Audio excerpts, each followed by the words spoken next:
আজ বানাবো পুর ভরা সুজির ইডলি। 1 কাপ এখানে আমি সুজি নিয়েছি, 1 কাপ সুজি আর হাফ কাপ টক দই।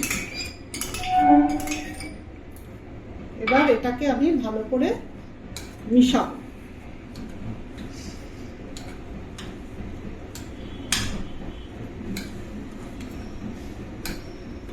একটু জল দেব,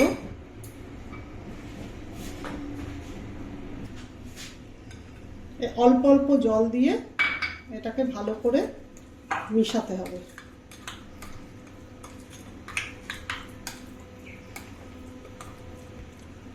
আবার একটু জল দিলাম, একবারে জল দেবে না, অল্প অল্প করে জল দেবে।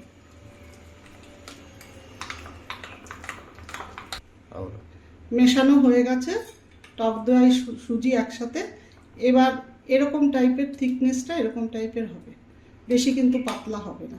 এবার আমি এটাকে রেখে দেবো কিছুক্ষণের জন্য। এবার আমি পুরটা রেডি করব, তার জন্য আমি 2 চামচ তেল দেব। তেল বেশি দেব না, এখানে 2 চামচ তেল দিলাম। এবার সামান্য কয়েকটা ছোলার ডাল দিলাম, আর কয়েকটা বিউলির ডাল দিলাম। এগুলো ভাজা হয়ে গেলে কারি পাতা দেব।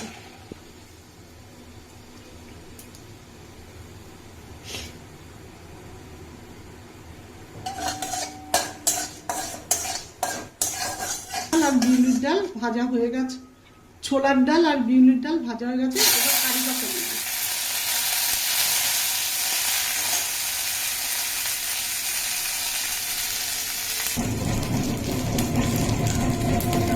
ছোলার ডাল বিউলির ডাল ভাজা হয়ে গেছে, কারি পাতা দিলাম। এবার পেঁয়াজটা দিয়ে দেবো। পেঁয়াজ এখানে খুব বেশি ভাজবো না, একদম হালকা করে ভাজবো।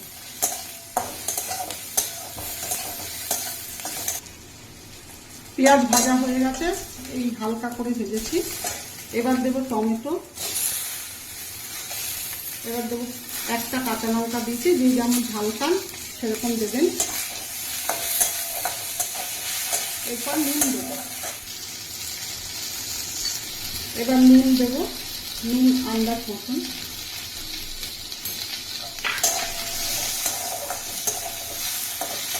এবার আলুটা দিয়ে দেবো।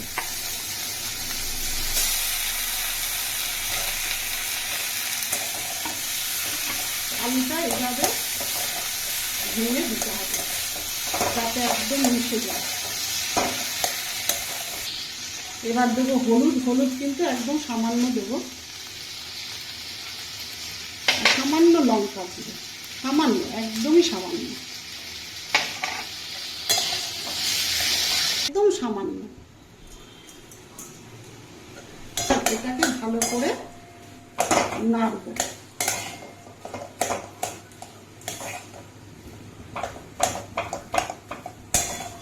আলুগুলোকে ভালো করে ভেজে দিতে হবে। সব কিছু একসাথে মিশিয়ে আলুটা কষানো হয়ে গেছে। আপনারা চাইলে হাত দিয়েও আলুটা কচলিয়ে দিতে পারেন। সব কিছু মেশানো হয়ে গেছে। এরপর আমি বাদামটা দেবো। বাদামটা যেহেতু ভাজা আছে তাই আমি আগে দিলাম না, আর আপনারা চাইলে আগেও দিতে পারেন, আমি পরে দিলাম।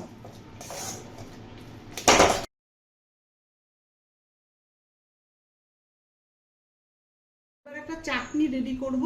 সেই চাটনিটা রেডি করার জন্য সামান্য একটু তেল দিলাম। তেলটা গরম হয়ে গেলে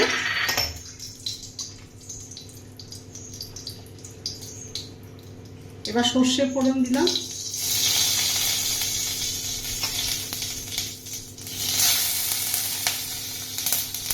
কারি পাতা দিলাম,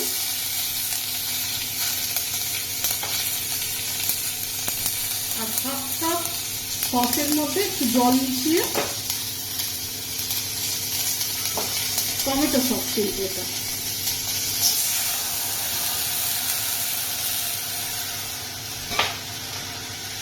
এবার চিনি দেবো, চিনি যেরকম মিষ্টি খান সেরকম আপনারা দেবেন।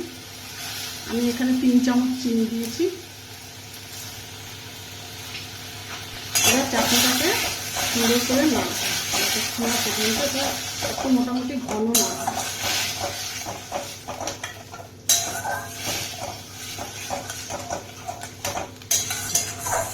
চাটনিটা হয়ে গেছে, এরকম ঘন হলে নামিয়ে ফেলবে। খুব বেশি কিন্তু ঘন হবে না এটা। হ্যাঁ, সুজিটাকে আগে মিশিয়ে রেখেছিলাম, সুজি আর টক দই। এবার এটার মধ্যে 1 চামচ ইনো দেবো, 1 চামচ ইনো দিলাম, আর সামান্য একটু নুন দেবো, দিয়ে এটাকে ভালো করে একটু ফেটাতে হবে।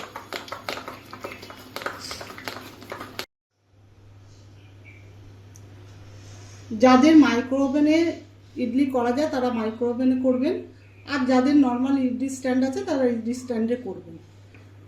আমি মাইক্রো ওভেনে ইডলি স্ট্যান্ডে করছি। আচ্ছা, একটু তেল লাগিয়ে নিলাম।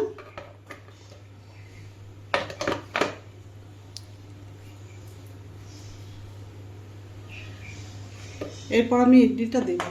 সুজিটা কি সুন্দর ফুলে গেছে দেখুন ইনো দেওয়ার পর।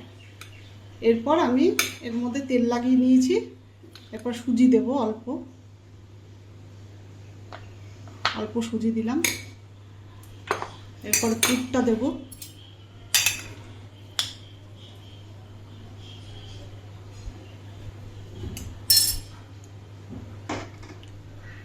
তার উপরে আবার সুজিটা দেব।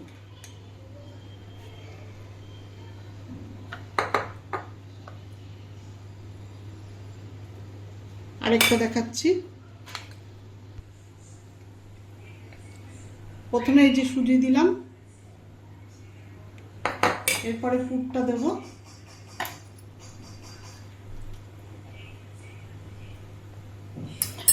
তারপরে আবার সুজি দেব।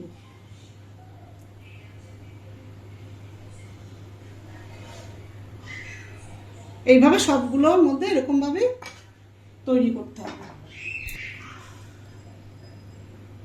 পুর দিয়ে রেডি হয়ে গেছে। এবার আমি মাইক্রো ওভেনে 7 মিনিটের জন্য রেখে দেবো। ভরা সুজির ইডলি রেডি। এবার উপর থেকে এরকম ভাবে চাটনি দিয়ে পরিবেশন করবেন।